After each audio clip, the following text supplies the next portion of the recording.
fresh chance to worship your majesty. Holy Spirit, my heart is open. I lift my hands to heaven. God, I know there is more. Here and now, I'm fully yours.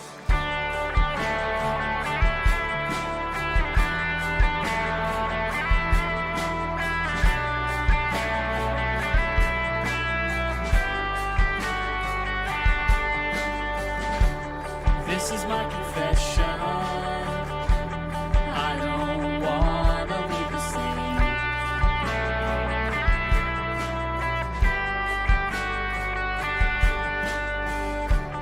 You have my affection. Here I am, God, all of me.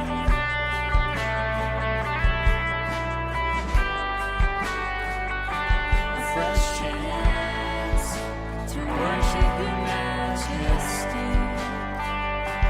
Fresh chance to be with the King of Kings. Holy Spirit, my heart is open. I lift my hands to heaven. God, I know there is more. Here and now, I'm fully yours. Holy Spirit, my heart is open. I lift my hands to heaven. God, I know there is more.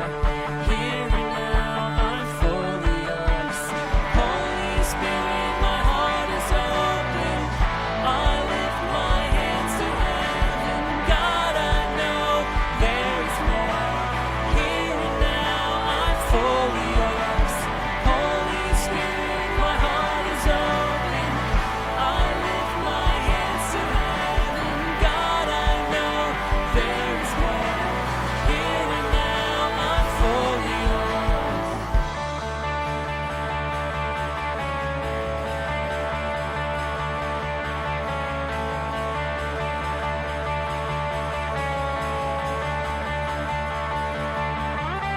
Let everything change. Let everything change. A shift in the atmosphere. The presence of God is here. Let everything change. Let everything change. The power of heaven come as Jesus is lifted up. Let everything change. Let everything change. Shift in the atmosphere. The presence of God is here. Let everything change. Let everything change. The power of heaven come as Jesus is lifted up. Holy Spirit, my heart is open. I lift my hands to heaven. God, I know there is more. Here and now, I'm fully yours. Holy Spirit, my heart is open. I lift my hands to heaven. God, I know there is more. Here and now, I'm fully yours. Everything change. Everything change. Shift in the atmosphere. The presence of God is here.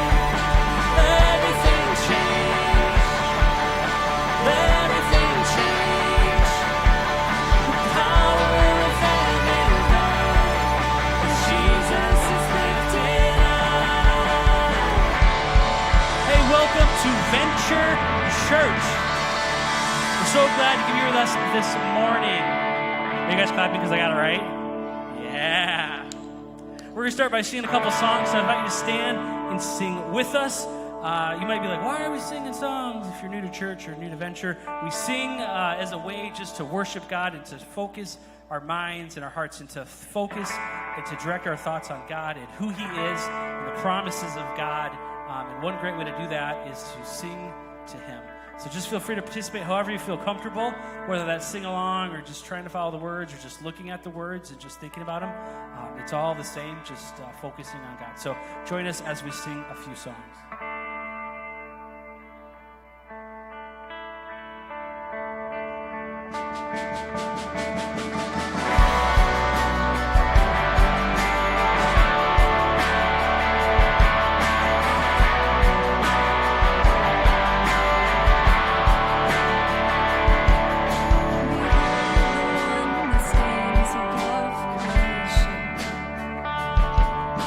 The name that towers over all the earth.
that I want and need.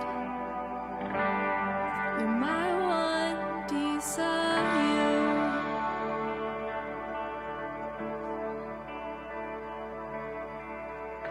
You're a well of living water.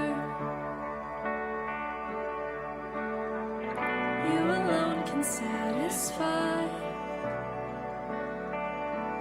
all that I want and need. You're my one desire.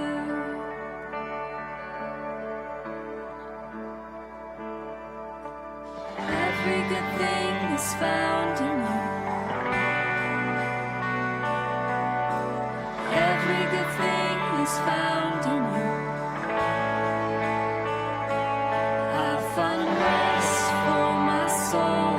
I find peace, won't let go. You alone make broken whole again. You're a well of living water. You alone can satisfy all that I want and need. My one desire. Every good thing, Every good thing is found in you. Every good thing is found in you. I find rest for my soul.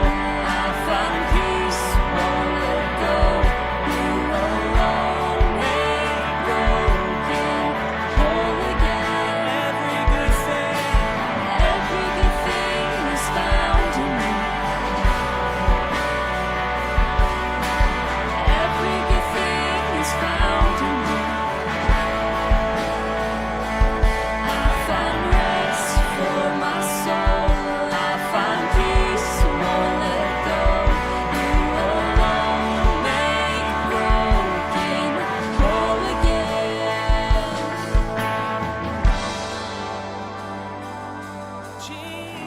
Jesus, Jesus.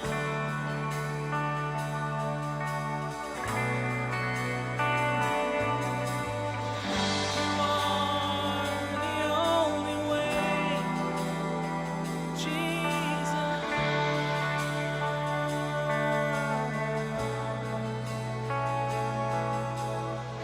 Jesus, you are the only way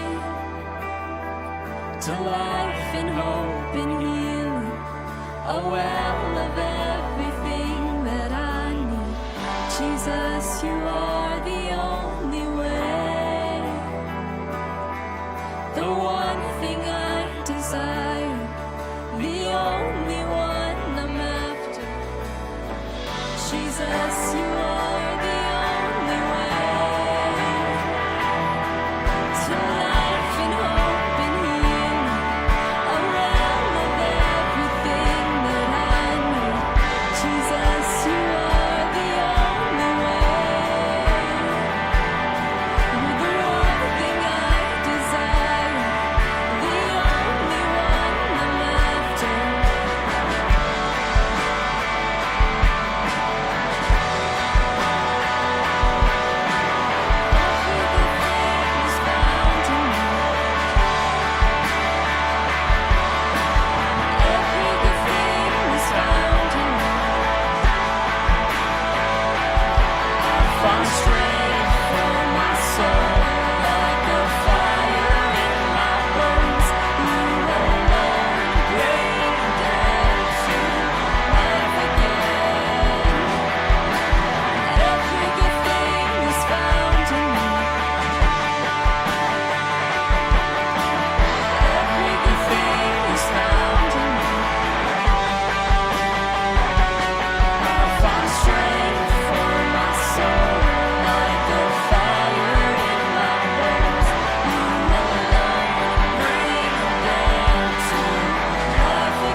You are every good thing.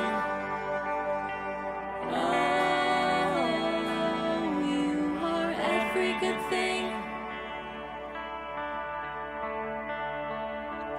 You are every good thing. Oh, you are every good thing. You are every good thing.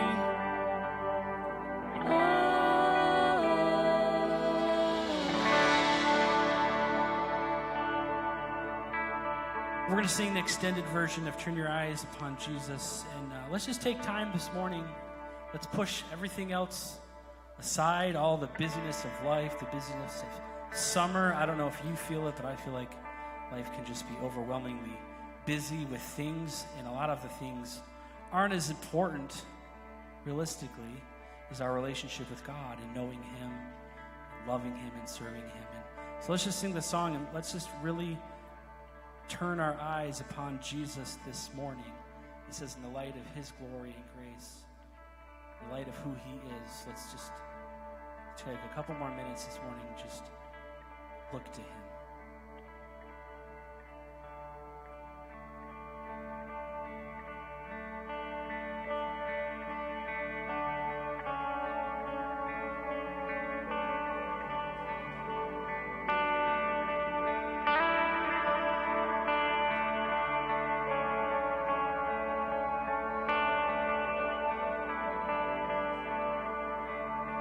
Turn your eyes upon Jesus. Look full in His wonderful face, and the things of earth will grow strangely dim in the light of His glory and grace. Turn your eyes upon Jesus. Look full in His wonderful face, and the things of earth will grow strangely dim in the light of His glory and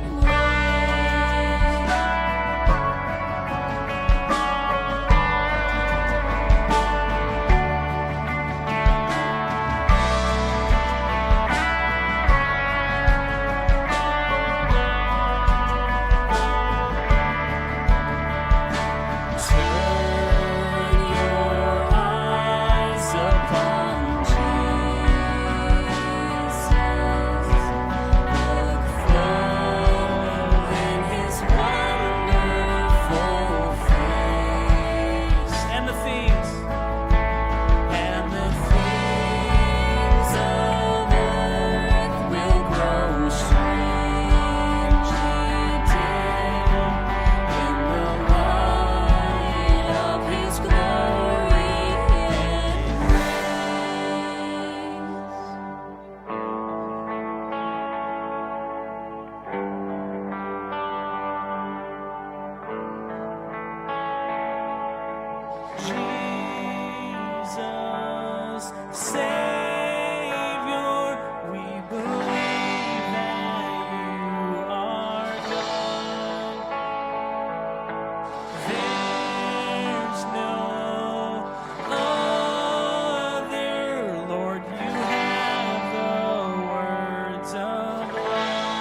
God, I pray this morning that we would see you as greater than everything else in our lives, and that it would all fade away in the light of your glory and your grace, and that, like that last part of that song talks about, let no pain or no pleasure, nothing in our life, may none of that stuff turn our gaze from you and from recognizing who you are as Lord of the world, Lord of the universe, and King of our hearts, God. And I pray that we would think of you this morning, and that we would focus our hearts and grow in our relationship with you this morning, God. In your name we pray. Amen. Hey, you guys can grab a seat.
Hey guys, how we doing?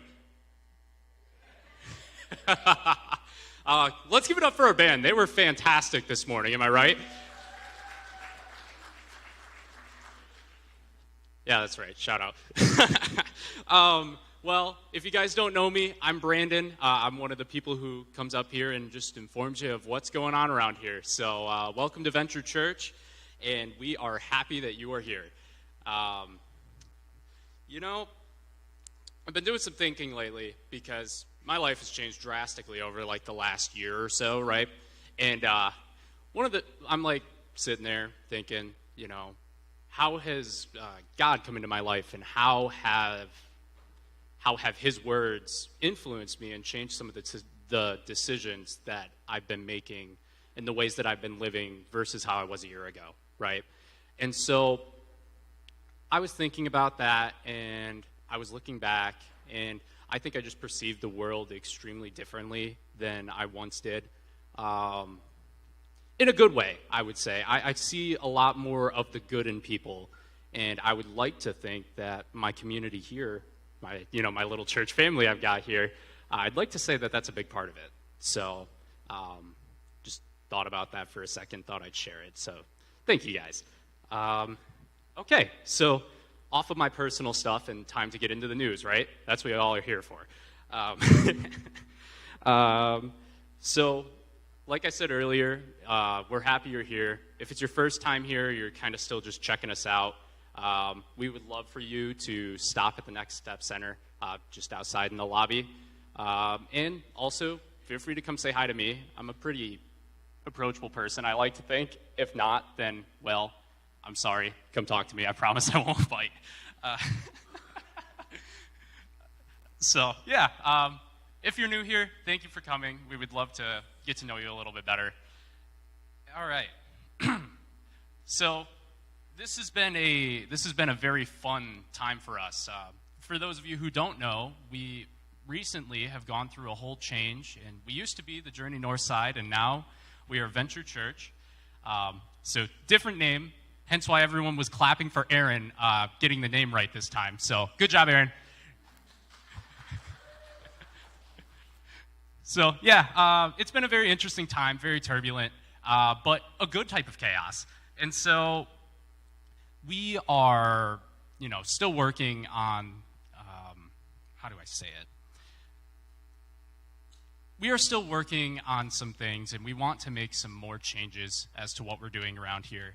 And with your guys' generosity, it is so helpful in doing what we do and doing it the right way, in the way that God would want us to do it. So thank you for that, for those who do give. And for those who are still considering it, there are boxes in the back, and there should be, yes, there is. There's a QR code behind me. that you guys can scan if you wanted to give through our website and virtually. So thank you for those of you who do, and if you're considering it, this might be your day. So, yeah. All right, so for today, we have two things that are really coming up. One of them, next month, we're going to have baptisms at the beach. So for those of you who are interested in possibly turning towards that being your next step here, we're going to be having a meeting after the church service today up here. So come on up and just at least hear it out, see what it is. So that'd be awesome. And then this is the good part. Nah, they're all good parts, but there is food after the service. We got some walking tacos going on after our church service today, so feel free to stick around. They'll be out in the yard. And then, well, that's it for me. I know, you guys love hearing me talk, huh? No, I'm just kidding. But Braden will be coming on up and sharing the message for this week. This is one of those services where the kids are actually going to be staying in. So, yeah, Braden will be up in just a minute.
Well, I want to say good morning and welcome to Venture Church as well. If we haven't met before, my name is Braden. I am part of the team leading the charge in this transition. It's exciting and it's humbling to see the way that God continues to provide and lead our community. And we're really excited about the days ahead. I just want to share one area that we've just seen some growth and some excitement.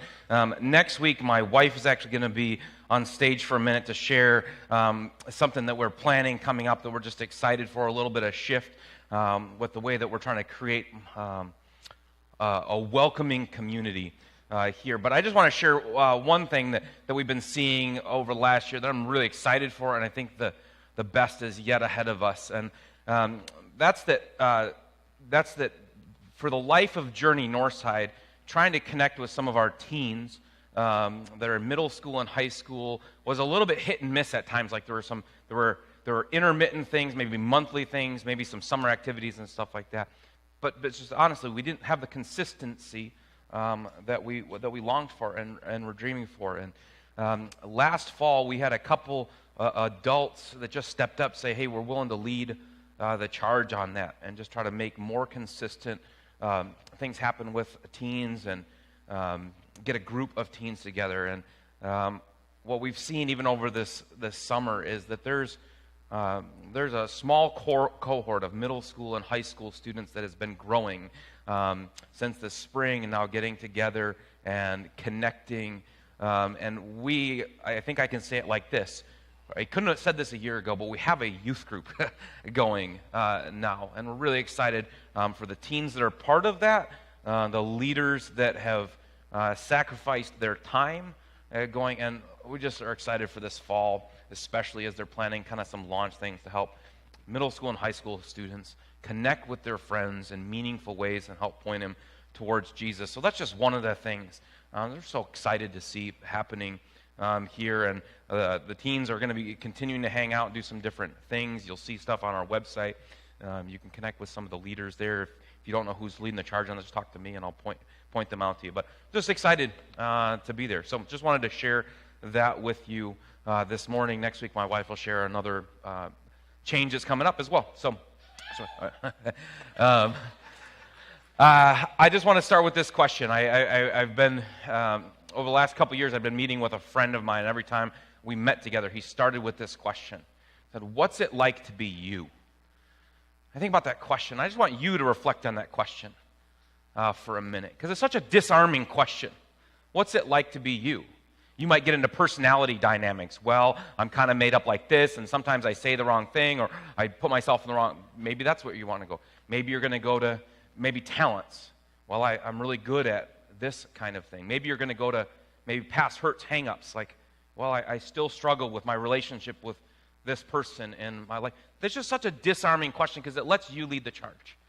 And I think about that. I think all of us, if we could spend a minute just to think, what's it like to be me? Because I think we're always operating out of yourself, your personality, your makeup, your hurts, your hang-ups, your talents, all that stuff. But how often do we stop to think, what is it actually like to exist as me? And I think about that.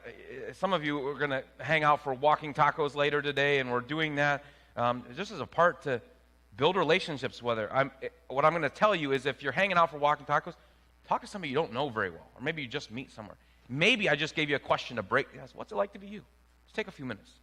Listen to somebody. Maybe share a little bit about yourself. Maybe you'll be in a conversation this week with a friend, family. Say, what's it like being you? I think it's a way when you're willing to just to listen to somebody's answer, a way to love people well.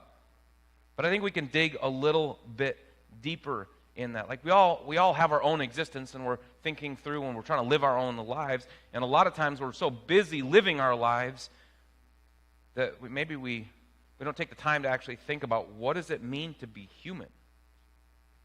Why am I the way that I am?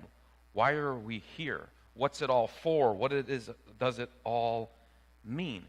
And so this morning we're going to jump into this question. We're in this series, Base Camp. We're talking about some doctrines, some major doctrines that Christians throughout history have believed and taught. When we talk about doctrine, it sounds like a big, scary word. Doctrine just means teaching. And so it's just the teachings of the history of the church. Last week, we talked about the doctrine of God, and in about 20 minutes, I tackled the entire thing. Nothing else will ever have to be said on it. If you missed it, I'm sorry. You can go back and watch it on video. Of course, I'm joking. There's so much on the doctrine of God. We just try to highlight some of the major points. The same thing, we're going to talk about the doctrine of humanity. What does it mean to be human today? But there's so much to this. There's no way we can get it all, but I just want to highlight some of the things that we see from the scriptures about what that means. So here's one of the things that I know that you guys like it when I try to do this. I'm awkward when I try to do it sometimes, but I know you like it when I try to be funny or memorable or something like that. I had somebody ask me this week, like, have you heard anything about the green wall message since you did? I'm like, how do you remember that as the green wall message? But a few weeks ago I said something about a green wall out in our kids' area. And then when I started this series, I talked about cinnamon rolls and how I failed at making cinnamon rolls. And a few days later, I asked my daughters, I said, what do you remember about the message? I don't know how much they remember, but it was about cinnamon rolls. I'm like, how is that what you remember about the message? So here's how I'm going to try to make this memorable. What does it mean to be human? Why are we here? What does it all mean? And I don't know if it's going to go that well, but I just want to dive into it, and we'll see what it means. Are you ready for it? So I'm going to try to help you remember where we're going today. Here's my answer to the question. So when a man loves a woman, can I just stop there? Okay, some of you can finish that with your kids at Walking Tacos later today. There is an aspect of what it means to be human that's like a biological component. What makes us different than the birds or the bees, the lions, tigers, any of that stuff? There's a psychological explanation. Something happens differently in our minds and the way that we perceive the world. There's an existential answer to this. Why are we as humans put in this place? There's a sort of a physical answer to this. Atoms and molecules and all this stuff coming together. And there's all kinds of answers to that question. What does it mean to be human? Quite frankly, it's what we've been doing for most of history. Whether it's through philosophy, science, religion, relationships, business, almost all of those things are trying to get at the answer. What does it mean to be us? Why are we here? How do we make sense of this world that we're living in? But we're not going to go the route of science this morning, because when we talk about some of those things, you guys know all this stuff better than I do probably, the physics, the biology, the chemistry, and all of that stuff. But science answers the question how. When we study the science of something, it tells us how. It really answers the question, how are we human, if you will? But theology answers the question, why? Because we can look at science and it can tell us how we're formed, how we're made up. We can study people's minds. It can tell you how we work. But really the question is why? Why are we human? What does that mean? What is it? Why does it matter? What difference does it make in my own life? So we looked at the first verse of the Bible last week, Genesis 1:1, and talks about how God created the heavens and the earth and everything in it. That's where we started. And that's as far as we got reading the beginning of the Bible. But let's jump a little bit farther in Genesis chapter 1. And it gets specifically to talking about why God made people, humankind, why he made us. It says this in verse 26. Then God said, let us make mankind in our image, in our likeness, so that they may rule over the fish in the sea and the birds in the sky, over the livestock and all the wild animals, and over all the creatures that move along the ground. So God created mankind in his own image. In the image of God he created them. Male and female he created them. God blessed them and said to them, be fruitful and increase in number, fill the earth and subdue it. Rule over the fish in the sea and the birds in the sky and over every living creature that moves on the ground. What does this mean? What it shows us is there's something unique in the created order, that people are uniquely made in the image of God. It doesn't say this about the fish or the stars or the plants or any of the other animals.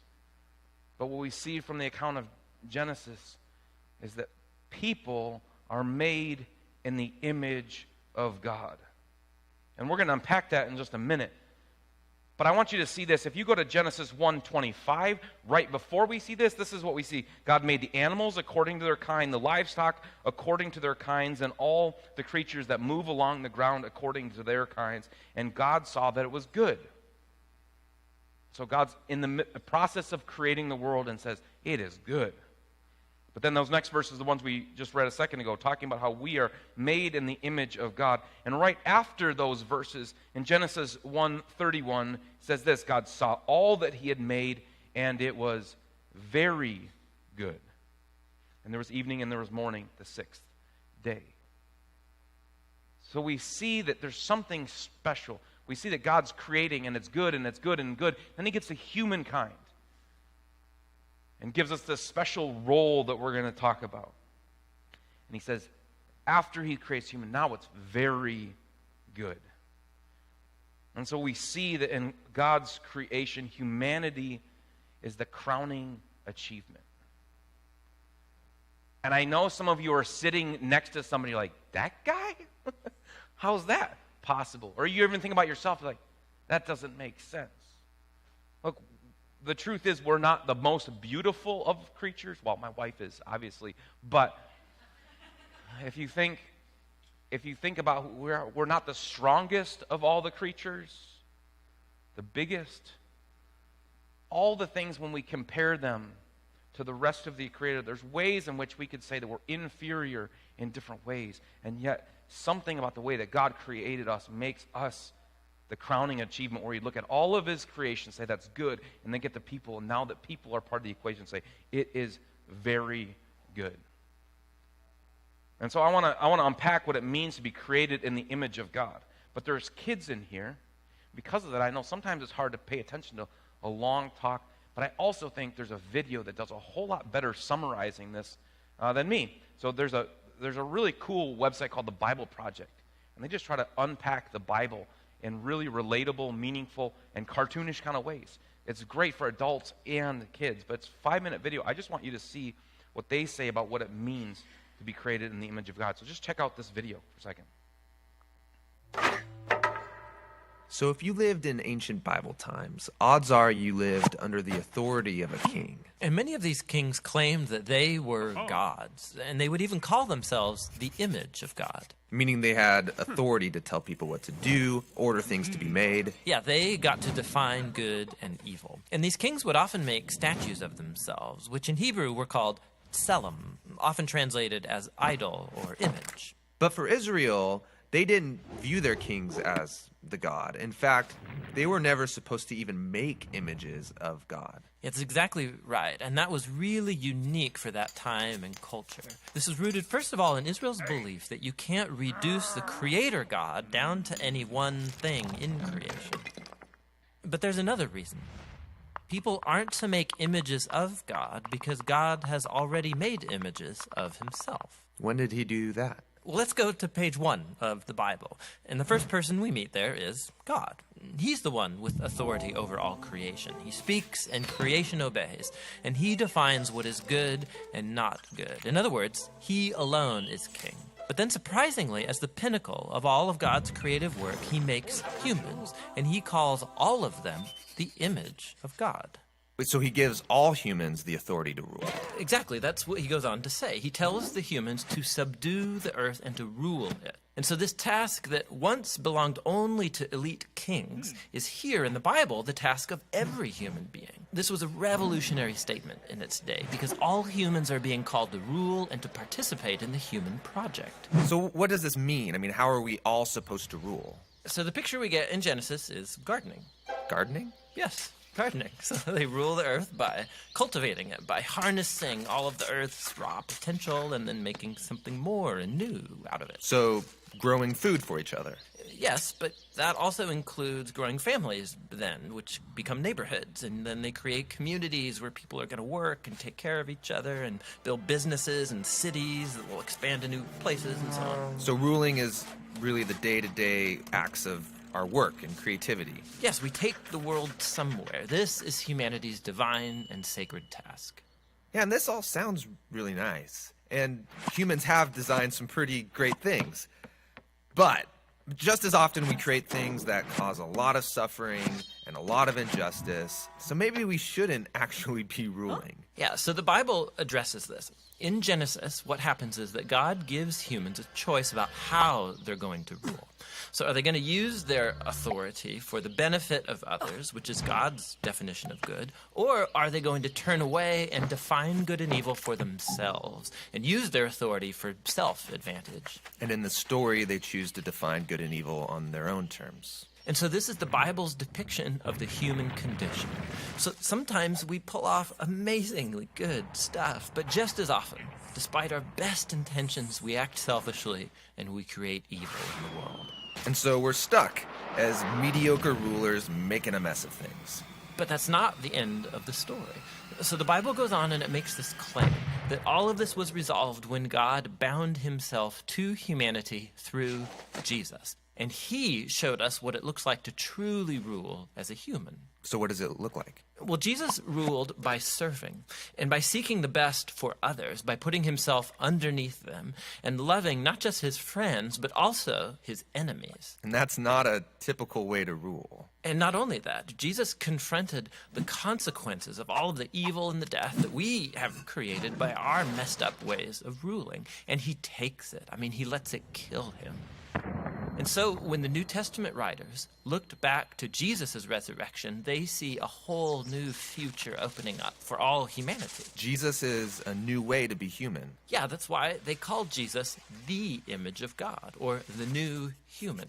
And not only that, they also believe that Jesus' divine life and power is now available to heal and to transform us to become our life and power. And this sounds really nice, but what does it really look like? So practically, the Apostle Paul said it looks like people being filled by Jesus' own presence and spirit, filled with love and joy and peace and patience and kindness and goodness and integrity and gentleness and self-control. He says this is the new humanity that God wants to create in us so that we become people in whom God's image is being restored, people who will move the human project forward. And that's actually how the story of the Bible ends. It's a renewed world where God is on his throne and his servants are all around him, but they're the ones ruling over this new world, taking it into new, uncharted territory with Jesus as their healer and their guide.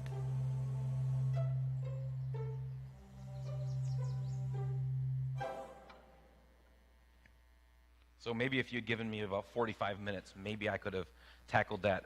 But it's just so succinct in helping us understand what it means for us to be created in the image of God. But I want to go to the Old Testament book of Psalms just for a second. I want you to see some of the words that King David, who before the time of Jesus was maybe considered the greatest human to have ever lived. And this is his understanding of God's care and his design and the details of what it meant for God to make him. Psalm 139, 13-16 says, "For you created my inmost being. You knit me together in my mother's womb. I praise you because I am fearfully and wonderfully made. Your works are wonderful. I know that full well. My frame was not hidden from you when I was made in the secret place, when I was woven together in the depths of the earth. Your eyes saw my unformed body, and all the days ordained for me were written in your book before one of them came to be." David sees when he says, what does it mean to be a human? He understands it to be carefully and purposefully and beautifully created by God. And there's a different psalm that kind of describes this sort of special, unique role that humankind has been given. Psalm 8, verse 4-8 says this, "What is mankind that you are mindful of them? Human beings that you care for them. You have made them a little lower than the angels and crowned them with glory and honor. You made them rulers over the works of your hands. You put everything under their feet. All flocks and herds and the animals of the wild, the birds in the sky and the fish in the sea, all that swim the paths of the seas." So what we see is that God has given us a unique role, a special privilege and place in the created order. I don't know about you, but sometimes you even struggle to wrestle with this and understand this because, like the video talked about, you look around and you say, haven't we just sort of made a mess of everything? And there are some ways we certainly have, and that is no way to say that we're any good at this. Something entered the equation called sin, which is turning away from God's plans for our lives and doing our own things. We're going to tackle that one next week. Don't miss it. It's something like doctrine of sin. But then we're going to follow it up by ice cream afterwards. What could go wrong? And so we're going to talk about that next week. But what we see from the scriptures is that God created people on purpose for purpose. That God has plans and designs and beauty in why he created us, but he didn't just create us that we'd be happy. He created us so that we would be image bearers, that we would be his representatives here on earth, that we would rule over and care for his creation on his behalf. And I wanted you to think about that. Last week we looked at these characteristics of God, and there's so much more to who God is. But these are some of the things we talked about. God is creator, Lord, one, self-sufficient. God's sustainer and ruler. God is relational. God is personal. There's a whole lot more attributes to who God is, but those are just some of the ones that we highlighted last week. But if we are image bearers of God, if we are representatives, there's also ways that we should reflect some of those characteristics of God in our own lives. We can't be those things, but there's ways that we can be reflections of those things. So think about it this way. Humans are creative. We're not the creator, but we are designed to be creative with our lives. That we are designed to be capable, that we can get stuff done. We see that God is relational. God exists in a trinity. And we're not going to have time to dig into that. But humans are created to be communal as well, to do stuff together. Humans are designed to be authoritative. Not authoritarian, where you just say my way or the highway kind of stuff, but authoritative. Take authority over the created world. People are created to be relational. That's a reflection of God's design. People are created to be personal in our own lives. As we see that, we look at the characteristics of God, and there's ways that we're supposed to be reflections of those in our own ways. What does it mean to be human? It means that we're created in the image of God. It means that we're to be a reflection of who God is in this world. That we're supposed to be his representatives over this. But I want to just pivot to this question. Sort of, what difference does that make? So we say, okay, that's cool. What am I supposed to do with that? Well, let's look at it this way. One of the things that we can say because of the way that God has created us is that humans are created for work. Oh, I hate my job. I don't want to go to work. Genesis 2:15, the Lord God took the man and put him in the Garden of Eden to work it and to take care of it. I know that you might not love your job, might not love the idea of work, but we are created for work. And I think one of the ways that we can redeem our workplaces, our jobs, what you're thinking about if you're a teenager, but what you might do someday with your life is, how do I understand that God created me to do this? It's a privilege to work. It's unique to work. And what we even see from the book of Revelation is some of us think that heaven is just going to be like fishing every day or golf every day or something like that. We're actually have jobs in heaven because we're designed to work. That is how we reflect God when we work and work well. Okay? Humans are also created for worship. So we're created to work, but we're also created to worship. And the truth is, we're either going to worship God or something else. It's just in our nature to worship in us. Isaiah 43:21 says, "The people I formed for myself, that they may proclaim my praise." I'm so grateful for the talent that we have in our band. People that use their gifts and their voices to lead us to sing the praises of God. We're created to worship. But it's not just singing. You can worship God at your job. You can worship God when you're alone in the quiet. We're created to worship with our lives. We also see that we're created for relationship. In Genesis 2:18, the Lord God said, "It is not good for the man to be alone. I will make a helper suitable for him." Remember, God had been talking about all these good things in the created order. This is the one thing he says, this isn't good, that the man is alone. See that God created us for relationship, both with himself and with other people. So God created us for work and worship and relationship. And for those of you that thought to yourself, I don't like work, here's the best news about it all. God also created us for rest, that we may recreate and enjoy. Hebrews 4:9-10 says, "There remains then a Sabbath rest for the people of God. For anyone who enters God's rest also rests from their works, just as God did from his." There's Old Testament rules about resting. The Sabbath day was a day you were not supposed to do any work. And it's our understanding that God designed it that way, so that we wouldn't just understand our whole lives as just work, but we would understand that God also wants us to rest, to enjoy him, to trust him. That's part of it. If you haven't had a day off in a while, take a day off.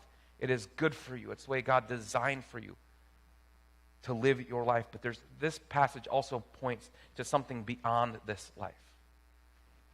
That the pain and the struggle and the toil and the difficulty of this life, for those who trust Jesus, will eventually someday get to enjoy this eternal rest. No more wants, no more hurts, no more tears. That we just get to rest in the presence and the goodness of our Creator. What difference does it make that I'm created in the image of God? It makes this difference that we're created for work. Be a representative of God. Work hard with your labor. Do the best you can in your work. You're created for worship, not just singing a few songs on Sunday, but spend your life worshiping God. We're created for relationship. If you are feeling alone or isolated, or you know that there's something in your life that needs to be mended, you need to apologize, you need to seek forgiveness. We're created for relationship. And then we're created for rest. That we trust that everything we go through in this life is sort of just a blip on the scope of eternity. And that someday we get to enjoy God's presence forever. This is what the ancient writer Augustine said. He says, "You have formed us for yourself, and our hearts are restless until they find rest in you." Augustine's this writer, and he says, what does it mean to be a human? What does it mean to be a person? It means to live out this relationship with God, to trust that we are made for him, by him, and that ultimately we find our hope, our purpose, our meaning in this relationship with God. And they talked about it in the video, and they pointed to this, and I just want to go back to this idea of the image of God. We don't have time to dig into all this morning, but Colossians 1:15 says this: "The Son is the image of the invisible God, the firstborn over all creation." It's pointing to the hope that we have in Jesus. Yes, this world is messed up and messy, and there's a lot of problems that we're at fault for creating. Because we have not ruled properly. We have sinned. We have gone according to our own desires instead of God's desires for our lives. But the hope we have is that there is one image bearer of God that came in perfection to rescue us and to save us. And if you say, what is God like? The scriptures say, look to Jesus.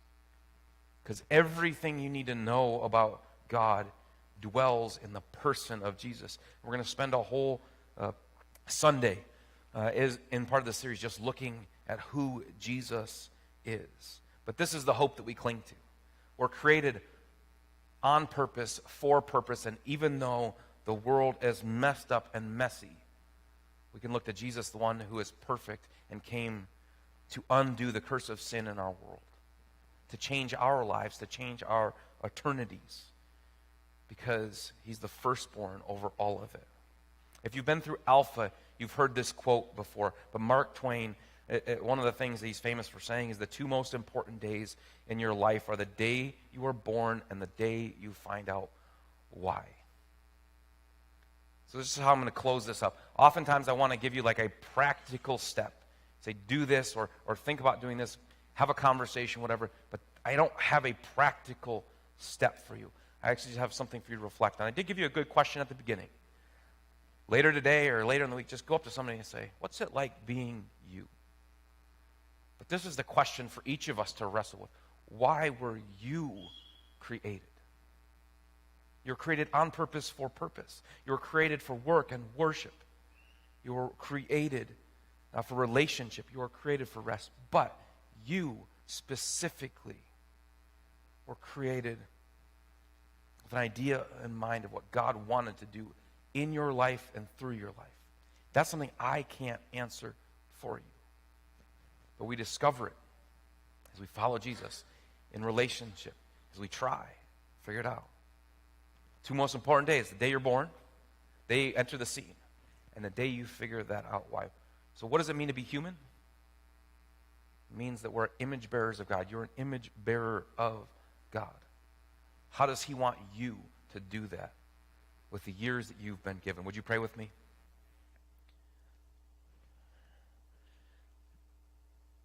God, it's so easy to get caught up in the busyness of living our human existence that sometimes we forget to ask the question, why? We have all these ideas and plans kind of downloaded into us. Maybe use the word indoctrinated into us about what it means to live life, relationship, jobs to pursue, hobbies to fulfill, all these different things. But God, will we pause to ask the question, why? And will we understand that you created us on purpose? And you've created each of us uniquely that we might be image bearers of you to a broken and hurting world, God. We can't do it on our own. We do it because of the hope that Jesus brought, that even in the ways that sin affects each of us, he has conquered that. And that he's restoring all things. Our past, our hurts, our hang-ups, our selfishness. And he wants us to be creative reflections of you to this world, God.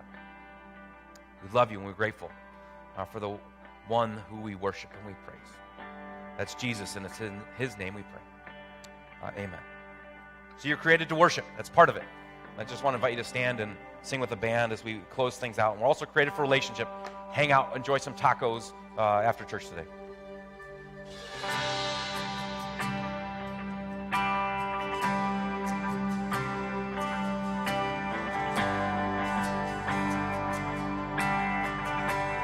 I've never heard you say, what have you done for me lately? What have you done to earn my grace?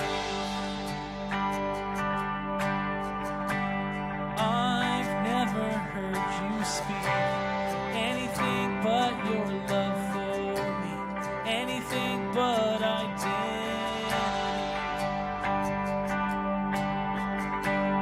What a friend I found in you,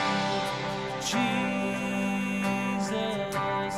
What a friend I found in you. When no one else could keep their promise, I could always count on you. You've only made me feel that I was welcome in your house, that I was honored and adored. You've seen me at my worst, but you've never held it against me, running to me when I return. What a friend I found in you, Jesus. What a friend I found in you. When no one else could keep their promise, I could always count on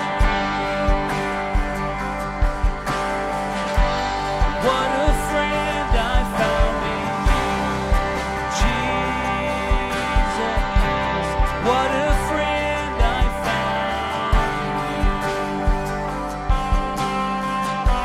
When no one else could keep their promise, I could always count on. Oh, you've been my savior. You've been my shield. You've been my defender on the battlefield. Oh, you've been my father. You've been my rock. You've been my portion. You're more than enough.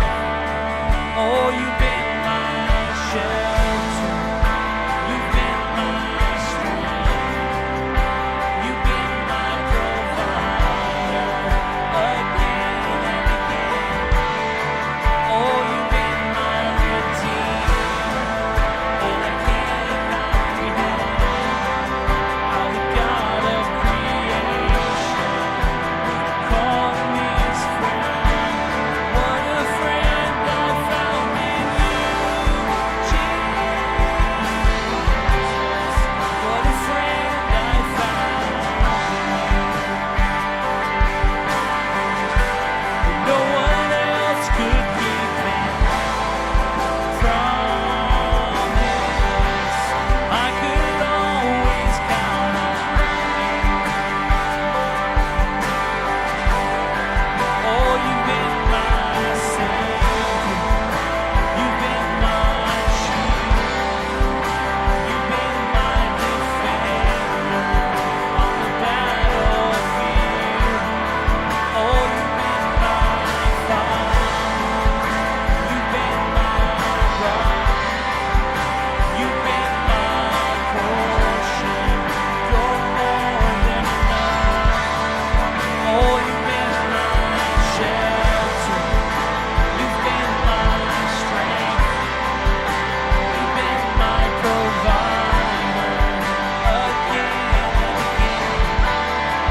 Oh, you've been my redeemer, and I can't comprehend how the God of creation called me his friend. What a friend I found in you, Jesus. What a friend I found in you. No one else could keep their promise. I could always count on you. Oh, what a friend. What a friend I found in you, Jesus. What a friend I found in you. When no one else could keep their promise, I could always count on you. Sing it to our Savior this morning. What a friend I found in you, Jesus. What a friend I found in you. When no one else could keep their promise, I could always count on you.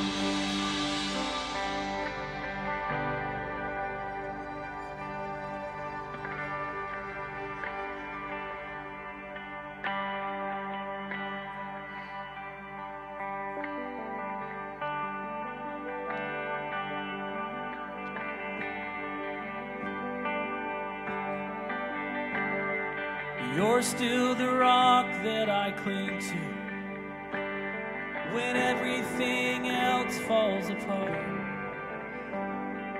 You're still the one that I'm building on, the reason my hope's never lost. You're the reason my hope's never lost. You come through now like you did back then. Time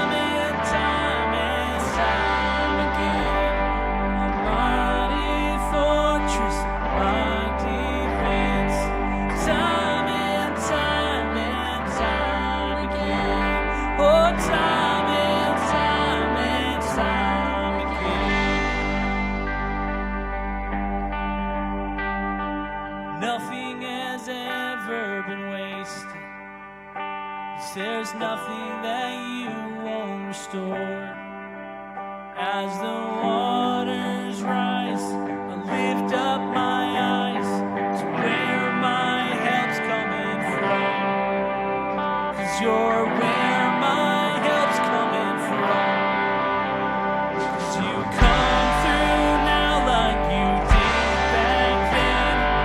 Time and time and time again. Almighty fortress, my defense. Time and time and time again. Oh, time and time and time again.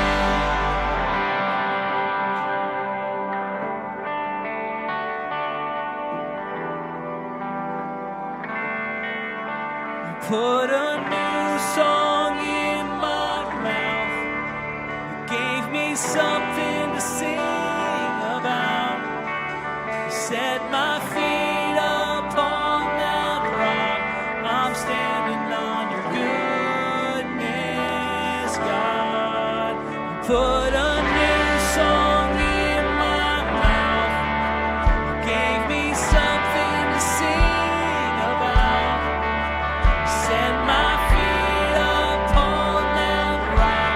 I'm standing on your goodness, God.